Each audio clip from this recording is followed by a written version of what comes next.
दोस्तों, आपने कबीर जी का एक दोहा अवश्य सुना होगा, अर्थात गुरु और भगवान दोनों मेरे समक्ष खड़े हैं और मैं पहले गुरुदेव को प्रणाम करना चाहूँगा, ईश्वर को नहीं क्यों। अंत में उन्होंने एक सूत्र दिया, जिन गोविंद दियो मिलाए, अर्थात जिन गुरु ने गोविंद से मिला दिया, ईश्वर से मिला दिया।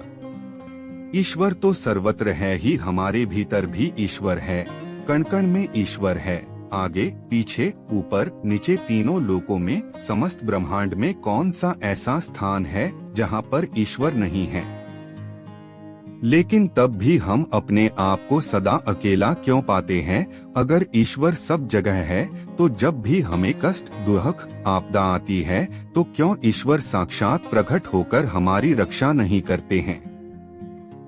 सज्जनों, कबीर जी ने ऐसे ही गुरु को पहले प्रणाम करने का निर्णय नहीं लिया, इसके पीछे कारण है। ईश्वर भले कण कण में हो, लेकिन जब तक ईश्वर आपको मिलते नहीं तब एक ईश्वर का आपको लाभ नहीं है। इस बात को हम एक उदाहरण से समझते हैं। आप बहुत गरीब हैं और एक कमरे में रह रहे हैं, ना खाने को भोजन, पहनने को वस्त्र और बीमार है, इलाज के लिए पैसे नहीं है। और मान लीजिए उस कमरे में जहाँ पर आप जमीन पर चादर बिछाकर सोते हैं, उसी के नीचे जमीन में खजाना पड़ा हो।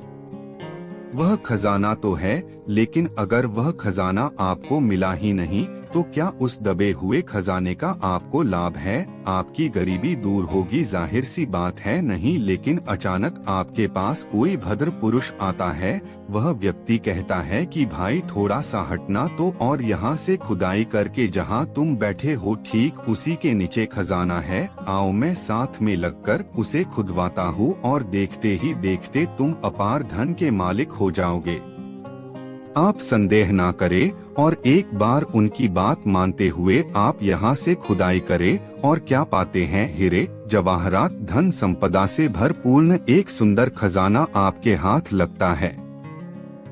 निश्चित ही आपकी गरीबी, आपकी दरिद्रता वह खजाना ही दूर करेगा, इसमें कोई संदेह नहीं। लेकिन जैसे ही एक तरफ खजान पड़ा है जो आपकी दरिद्रता को दूर करेगा और एक तरफ वह सज्जन पुरुष खड़ा है जिन्होंने वह खजाना आपको खनवाया, आपको प्राप्त करवाया, तो बताइए इस स्थिति में आप किसको प्रणाम करेंगे। उस खजाने को जो था तो आपके ही घर में, लेकिन कभी नहीं कहा कि लो मैं स्वयं जमीन से निकलकर तुम्हारे समक्ष, तुम्हारे झोली में आता हूँ और कर लो अपनी दरिद्रता का नाश। और दूसरी तरफ वह सज्जन है जो ना कि आपके रिश्ते में है, ना पहचान में है, बस मिले और कहा कि लो यहाँ से खुदाई करते हैं और खजान लेते हैं। बस खुदाई की और आपको खजाना दिलवा दिया, तो आप किसको प्रणाम करेंगे। पहले निश्चित है केवल प्रणाम ही नहीं, आप उन सज्जन पुरुष के चरणों में फुट फुट कर रोएंगे, बार बार नमन करेंगे, उनके चरण चूमेंगे कि हे आदरणीय, ये तो आप आए और मेरे समस्त कष्टों का निवारण कर डाला। इसीलिए खजान होना बड़ी बात नहीं थी, खजाने का पता लगना और उसका मिल जाना यह बड़ी बात थी। इसलिए सज्जनों, कबीर जी कहते हैं ईश्वर भी तो एक खजान ही है जो कि हमारे शरीर के भीतर विद्यमान था, लेकिन तब भी हम सुख शांति रूपी संपदा से कोसों दूर थे और विकारों की मार झेलते हुए दुखों की दरिद्रता भोगे जा रहे थे। यह तो गुरु की कृपा है कि वे हमारे जीवन में आए और हमारे मस्तिष्क पर विद्यमान तीसरे नेत्र को खोलवाया और भीतर पड़ा खजाना, जिसे हम ईश्वर कहते हैं, वह लेकर हमारे हृदय रूपी झोली में डाल दिया और हमारे मोक्ष का मार्ग अस्सवत हो गया। जिनकी कृपा से यह सुंदर मार्ग मिला वह गुरु ही हुए। उन गुरु को भला कैसे पहले हम प्रणाम नहीं करेंगे। ना चाहते हुए भी बरबस ऐसे पावन गुरुदेव के श्री चरणों में हमारा मस्तक नत हो ही जाता है। फिर एक और उदाहरण देखिए।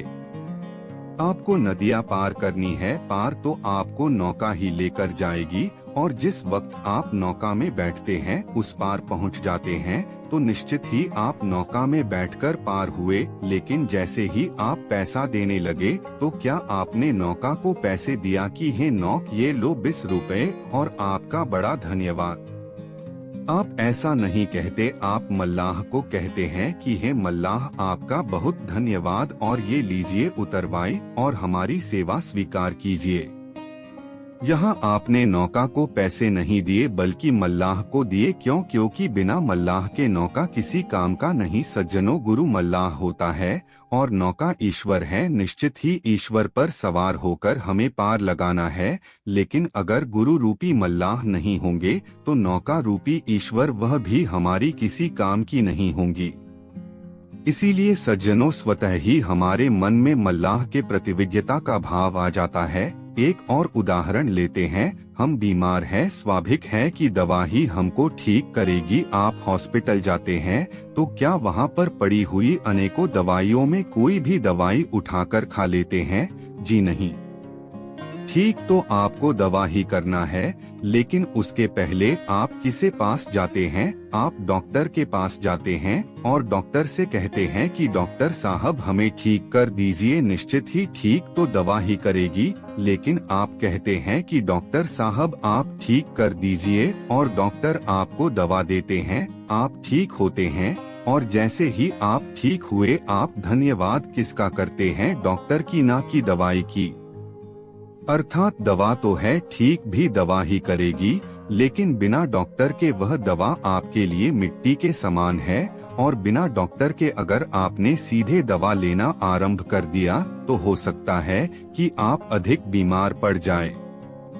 ईश्वर भी दवा है, जो कि हमारी 84 लाख युवनियों की बीमारी का इलाज है।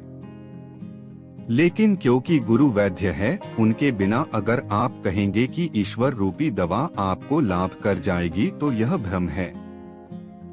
इसीलिए ग्रंथों में कहा, मेरा वैद्य गुरु गोविंदा, हर हर नाम औखद मुख देवै, काटे जम की फंदा।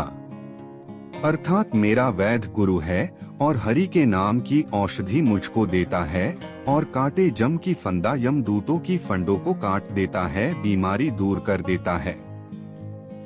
इसीलिए सज्जनों, गुरु खजान दिलवाने वाले वे सज्जन पुरुष है, नदियां पार करवाने वाले मल्लाह है और बीमारी ठीक करने वाले वैद्य है।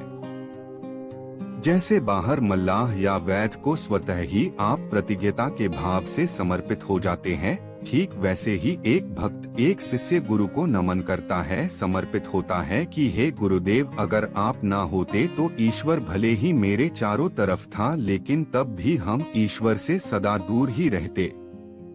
इसीलिए सज्जनों, गुरु की महिमा, उसकी स्तुति, उसकी कृपा यह अनंत है। इसीलिए सदा प्रार्थना करें कि हे गुरुदेव, हम कहीं भी रहे लेकिन आपकी याद, आपका स्मरण, आपका प्रेम, आपका दुलार, स्नेह हम हर घड़ी में हुश करें, हर क्षण रोम रोम में। ऐसे ही प्रार्थना करते हुए सज्जनों, गुरुदेव को मन ही मन नमन करें। और आपसे निवेदन है, यह प्रसंग आपको अच्छा लगा हो तो कृपया अपने दोस्तों के शेयर जरूर करें।